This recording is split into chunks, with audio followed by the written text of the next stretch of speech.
దిగారా వీళ్ళ వాళ్ళు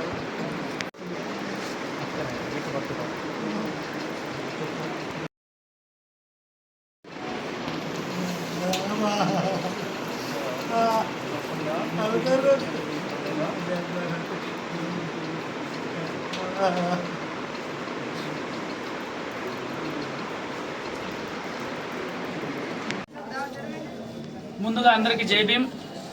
నిన్నటి రాత్రి 10 గంటల 30 నిమిషాల సమయంలో శారన్న అనే వ్యక్తిపై బోయగల్కి చెందిన శేఖర్ అనే వ్యక్తి దాడికి పాల్పడడం జరిగింది. ఇలాంటి దాడులు మళ్ళీ పునరావృతం కాకోకుండా ఈ పోలీసులు తగిన చర్యలు తీసుకోవాలని, ఇలాంటివి దాడులు ఎక్కడెక్కడ జరుగుతాయని నిన్న నానతపల్లి అయితేనేమి, ఈరోజు ప్రశాంత్ నగర్కి చెందిన శారా అనే డప్పు కళాకారుని అయితేనేమి, ఇలాంటివి జరుగుతూనే ఉన్నాయి. ఆదోనిలో కాదు, ప్రతి చోట ఈ ఆంధ్రప్రదేశ్లో ఎక్కడ చూసినా దాడులు ఇంకా ఎక్కువే అవుతున్నాయి కానీ తగ్గడం లేదు. ఎందుకోసం ఇలా చేస్తున్నారు? పోలీసు వారు తగిన చర్యలు తీసుకోరనే, లేదంటే వాళ్ళకి తగిన శిక్ష పడడం లేదనే. ఒక డప్పు కళాకారుడి మీద ఈరోజు దాడికి దిగినారే, అదే డప్పు కళాకారుడు ఈరోజు నేను కొట్టనంటే మొహరం పండుగ జరుగుతుందా? జరుగుదు. ఈరోజు డప్పు కళాకారులు ఎవరైతే ఉన్నారో ప్రతి ఒక్కరు ఈరోజు స్ట్రైక్ చేసినారంటే ఈ మొహరం అనే పండుగ వాళ్ళు సంతోషంగా చేసుకోలేరు. ఈరోజు దాడికి పాల్పడినారు, సరే ఈరోజు అయిపోయిందా? ఈరోజుతో అయిపోతుందా? ఈరోజు వాళ్ళు మాట ఇచ్చినారు కాబట్టి కొట్టుకుంటారు, ఏదో చేసుకుంటారు. ముందు ఎలా జరుగుతుందో మేము కూడా చూస్తాం.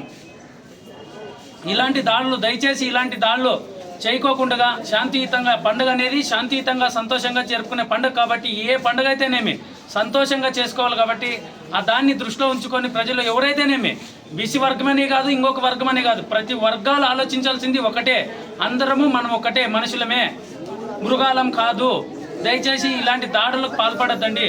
పాల్పడితే మాత్రం మునుముందు ఈ డప్పు కళాకారుడే కాదు, ఏ కళాకారుడైనా కానీ వాళ్ళని సగౌరవంగా గౌరవించి వాళ్ళు డప్పు కొట్టేదే కాదు, ప్రతి ఒక్కరిని దృష్టిలో పెట్టుకొని క్యాస్ట్ని తిట్టడము. క్యాస్ట్ తిడితే ఏమొస్తుందండి? మీకు క్యాస్ట్ తిడితే ఏమన్నా వస్తుందా? లేదు. మాదిగోళ్ళంటే అంటరాని వాళ్ళు ఏం కాదు కదా, మాదిగోళ్ళంటే అంటరాని వాళ్ళు కాదు. కాబట్టి పోలీసు వారు దీన్ని దృష్టిలో ఉంచుకొని వాళ్ళ మీద కఠిన చర్యలు తీసుకొని ఇలాంటి దాడులు పునరావృతం కాకోకుండా వాళ్ళకి తగిన శిక్ష పడేలా చేయాలని ఆదోని ఎమ్మెల్యే గారిని అయితేనేమి, ప్రభుత్వ శాఖనైతేనేమి, దీనికి సంబంధించిన అధికారులు అయితేనేమి కఠిన చర్యలు తీసుకోవాలని మేము డిమాండ్ చేస్తున్నాం. జై భీమ్. నా పేరు మారన్న, జై Bhim youth Adoni vice president. Apna printing మీకు నచ్చిన డిజైన్లను లేదా ఫోటోలను మీకు నచ్చిన వాటిపై ప్రింట్ చేసుకోగలరు. మా దగ్గర క్వాలిటీ టీషర్ట్స్తో పాటు వాటిపై బ్రాండ్ ప్రమోటింగ్ కోసం లోగోస్ ప్రింటింగ్, మీకు నచ్చిన ఫోటోలను లేదా నచ్చిన కొటేషన్లను ముద్రించుకోగలరు. వెడ్డింగ్ గిఫ్ట్స్ మరియు బర్త్డే గిఫ్ట్స్ల కొరకు మగ్స్ పై ప్రింటింగ్, బాటిల్స్ పై printing, photo frames, heart symbol granite, cushions, kitchens లాంటి వాటిపై ప్రింట్ చేసుకోగలరు. మా చిరునామా doctor Jyothirmayi degree college road, park ఎదురుగా, ఆదోని. అందరికీ ముందుగా జై భీమ్. ఈరోజు మా జై భీమ్ తరఫున నిన్నటి రోజున రాత్రి వాల్మీకి నగర్లో డప్పు కళాకారుల మీద దాడి చేయడం జరిగింది. ఒక వాల్మీకి సోదరులు. ఇలాంటి ఘటనలు పునరావృతం కాకుండా మన వాళ్ళు కఠిన చర్యలు తీసుకోవాలి. ముఖ్యంగా దాడులు చాలా పునరావృతం అవుతున్నాయి. నిన్నటి రోజు చూస్తే ఒక దళిత మహిళపై నాగనత్తపల్లిలో అయితేనేంటి, ఇంకా కొన్ని రోజుల కిందట మరి వేరే ఊర్లో దాడులు అయితేనేంటి, ఇవి దేనికి మీరు సారాంశం ఇస్తున్నారని నేను మన యొక్క ప్రభుత్వ అధికారులను మరి దానికి సంబంధించిన అధికారులు ప్రశ్నిస్తున్నాను. డప్పు కళాకారులు మనకి ఇప్పటికే అంతరించిపోతున్నారు. ఇప్పుడు ఇంట్లో ఒక 10 మంది కొట్టే వాళ్ళు ఉంటే 2-3 కొడుతున్నారు. ఇది ఇలానే కొట్టుకుంటూ పోతే ఇంకా తగ్గిపోతారు. అసలు మీకు కొట్టే వాళ్ళు లేకపోతే ఎగిరే వాళ్ళు ఎలా ఉంటారు? అలాంటిది వాళ్ళు చేసుకొని తినే వాళ్ళ మీద మీ ప్రతాపాలా? ఇలాంటివి ఏమైనా ఉంటే ఏమైనా మాట్లాడుకొని సామరస్యంగా చేసుకోవాలి. కానీ ఇలాంటి దాడులు ఇలాంటి దాడులు చేస్తే చాలా మేము ఉపేక్షించేది లేదని మా జైభూమి ద్వారా చెప్తున్నాం. ఇంకోటి దళితులు అంటే అంటరాని కాదని, ఇంకొకటి వాళ్ళు ఏం చేసుకోలేరని కాదు, పిల్లినైనా రూమ్లో బంధిస్తే పూల్ అవుతుంది. ఇది ఖచ్చితంగా గమనించాలి అందరూ. ఇంతమంది కళాకారులు ఉన్నారు. ఇప్పటి నుంచి మా కళాకారుల మీద కానీ మా దళిత సోదరుల మీద కానీ ఎవరి మీద కానీ దాడి జరిగితే స్ట్రైక్ చేసేస్తాం. ఎలా మీరు మొహరం జరుపుకుంటారో కూడా చూడొచ్చు మేము. కానీ మా వాళ్ళు అలా చేయలేదు. రాత్రి వచ్చి మా దగ్గర చెప్పుకున్నారు, విన్నవించుకున్నారు. మేము పొద్దున వచ్చినాం.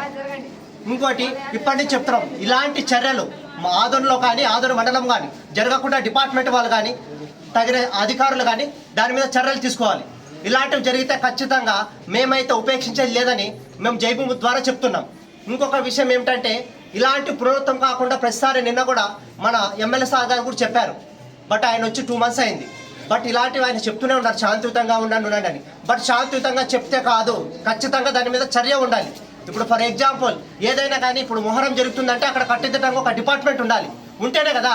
ఇప్పుడు ప్రతి ఒక్కరు మద్యానికి బానిసే ఉంటున్నారు. మన నంద్యాలలో జరిగిన ఘటన అయితే ఏంటి, మరి కొన్ని చోట్ల జరిగిన ఘటనలు అయితే ఏంటి, చిన్నపిల్లలతో సహా ఎటువంటి సామూహిక కార్యాలకు పాల్పడుతున్నారో మీకు చూస్తున్నారు, టీవీలు చూస్తూ సినిమాలు చూస్తూ.